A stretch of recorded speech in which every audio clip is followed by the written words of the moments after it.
বিরাট কোহলি আধুনিক ক্রিকেটের সেরা খেলোয়াড়। 25,000-এর বেশি আন্তর্জাতিক রান, 75টি সেঞ্চুরি। ক্রিকেটের যুগে সূচনা, আধুনিক এবং সর্বকালের সেরা ক্রিকেটার। তিনি শুধু একজন ভালো ব্যাটসম্যানই নন, একজন ভালো অধিনায়কও ছিলেন। তার অধিনায়কত্বে ভারতের জয়ের হার মহেন্দ্র সিং ধোনির চেয়েও ভালো ছিল। কিন্তু এই সব কি বিরাট কোহলির ক্যারিয়ারের শেষ করার জন্য করা হয়েছিল? 30 ডিসেম্বর 2014 মহেন্দ্র সিং ধোনি টেস্ট ক্রিকেটকে বিদায় জানিয়ে বিরাট কোহলির হাতে স্থায়ী টেস্ট অধিনায়কত্ব তুলে দেন। সেই সময় ভারতীয় টেস্ট দল গত 4 বছরে 16 বার বিদেশে টেস্ট হারিয়ে ফিরে আসছিল। কিন্তু হঠাৎ তার 1.5 বছর পর অর্থাৎ 2016 সালে সেই একই ভারতীয় টেস্ট দল এখন নাম্বার 1 অবস্থানে ছিল। বিরাট কোহলির অধিনায়কত্বে ভারতের টেস্ট ক্রিকেটে জোয়ার ফিরে আসে, নতুন শক্তি সঞ্চয় হয়। সেটা করুণ নায়ারের 303 রানের ইনিংসই হোক কিংবা বিরাট কোহলির নিজের সেঞ্চুরি হোক। এবং বিরাট কোহলি ভারতকে 3 ফরম্যাটেই নেতৃত্ব দিচ্ছিলেন। 2017 সালের দল ভারত বিরাট কোহলির নেতৃত্বে বেশ ভালোই পারফরমেন্স করতেছিল। চ্যাম্পিয়ন্স ট্রফির ফাইনালে পৌঁছাইছিল, কিন্তু সেখানে পাকিস্তানের কাছে হারের মুখ দেখতে হয়েছিল। তবে সেই হারের পরেও অধিনায়কের দায়িত্ব হস্তান্তর প্রক্রিয়া এতটাই মসৃণ ছিল যে ভারতীয় দলের পারফরমেন্স আরও ভালো হয়েছিল। কিন্তু আবারও কথা আসে কোনো আইসিসি ট্রফি না জেতার প্রসঙ্গে।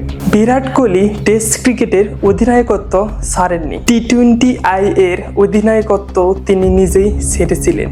ওডিআই অধিনায়কত্ব তার কাছ থেকে নেওয়া হয়েছিল। তিনি টেস্ট ক্রিকেটে ভারতের নেতৃত্ব দেবেন না। 2019 সালের বিশ্বকাপের দল ভারত অত্যন্ত ভালো ফর্ম করতেছিল, সেমিফাইনাল অবধি পৌঁছাই গেছিল। কিন্তু ভারতীয় দল সেমিফাইনালে নিউজিল্যান্ডের কাছে হেরে যায়, এবং যা হওয়া উচিত ছিল না। তাই বিরাট কোহলির ব্যাট থেকে রান বেরোনো বন্ধ হয়ে গেছিল। পরে 1 বছরের জন্য তার অধিনায়কত্ব নিয়ে প্রশ্ন উঠতে শুরু করে।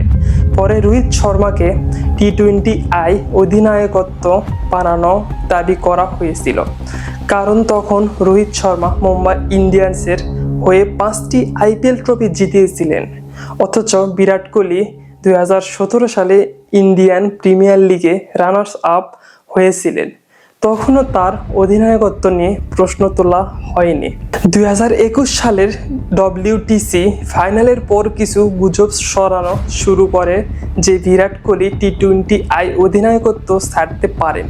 কিন্তু হঠাৎ টি20 বিশ্বকাপ শুরুর ঠিক 2 দিন আগে বিরাট কোহলির টি20 অধিনায়কত্ব ছাড়ার সিদ্ধান্ত নেন এবং আনুষ্ঠানিকভাবে ঘোষণা করেন যে এই টি20 বিশ্বকাপের পর তিনি আর অধিনায়কত্ব করবেন না। আর সেই বিশ্বকাপ দল ভারত অত্যন্ত খারাপ ফর্ম করেছিল, বিশেষ করে পাকিস্তানের বিপক্ষে। সেই ম্যাচ দল ভারত 10 উইকেটে হেরে যায়।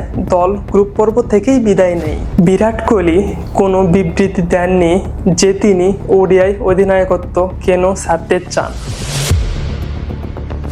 তবে সম্ভবত আইসিসি টুর্নামেন্টে ধারাবাহিক ব্যর্থতা দেখে তার কাছে মনে হয়েছিল অধিনায়কত্ব কেড়ে নেওয়া হয়েছিল। আর কিছুদিন পর তো হাস্যকর অবস্থা হয় যখন বিরাট কোহলির ওডিআই অধিনায়কত্ব ছাড়ার পরেও তাকে টি20 অধিনায়কত্ব হিসেবে রাখা হয়েছিল। সৌরভ গাঙ্গুলি এবং বিরাট কোহলির সম্পর্ক ভালো ছিল না। 2021 সালে যখন ভারতীয় দল ইংল্যান্ডে সফর করতেছিল, কোভিড-19 এর কারণে শেষ টেস্টে কিছু সমস্যা হয়েছিল, যার কারণে ম্যাচ হারের সম্ভাবনা খুবই কম ছিল। তখন পর্যন্ত 4টি ম্যাচ হয়ে গিয়েছিল এবং ভারত 2-1 এগিয়ে ছিল।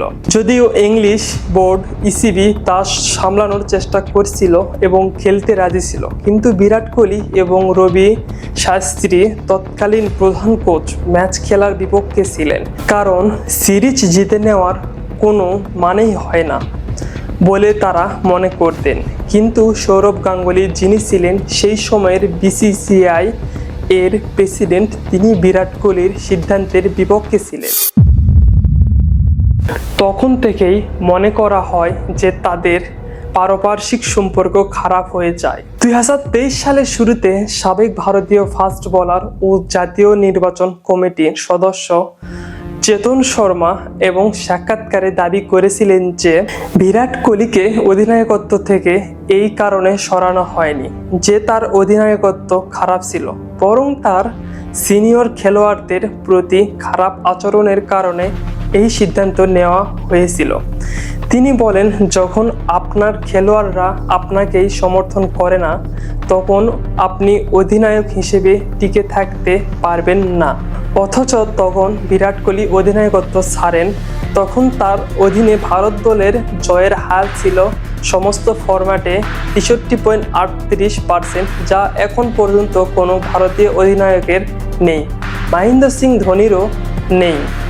এবং বিরাট কোহলির প্রথম অধিনায়ক যিনি অস্ট্রেলিয়া, ইংল্যান্ড ও দক্ষিণ আফ্রিকায় টেস্ট সিরিজ জিতিয়েছিলেন।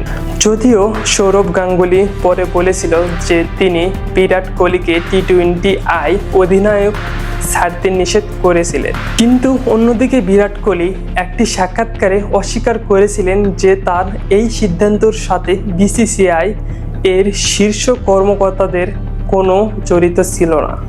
তিনি বলেছিলেন, যখন আমি T20 অধিনায়কত্ব ছাড়ার সিদ্ধান্তটি প্রথম BCCI-কে জানিয়েছিলাম, আমার দৃষ্টিভঙ্গি কী, এই সিদ্ধান্ত এবং এই কারণগুলির জন্য আমি এটি করতে চাই, তখন এটি খুব ভালোভাবে গ্রহণ করা হয়েছিল।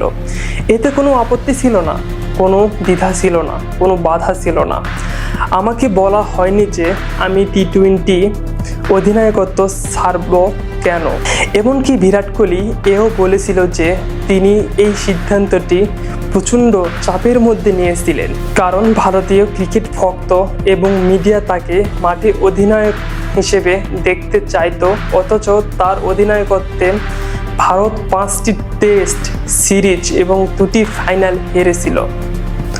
তো এইরকম যারা আছেন ক্রিকেট প্রেমী, ক্রিকেট ভক্ত, যারা এইরকম স্টোরি শুনতে, বাস্তব স্টোরি বড় বড় তারকাদের শুনতে পছন্দ করেন, তারা অবশ্যই আমার এই চ্যানেলটি সাবস্ক্রাইব করুন আর পাশে থাকা বেল আইকনে ক্লিক করে রাখুন, নোটিফিকেশন অল করে রাখুন, যাতে পরবর্তীতে যে কোনো ভিডিও আপনারা সবার আগে পেয়ে যান। তো সবাইকে ধন্যবাদ এবং আসসালামু আলাইকুম।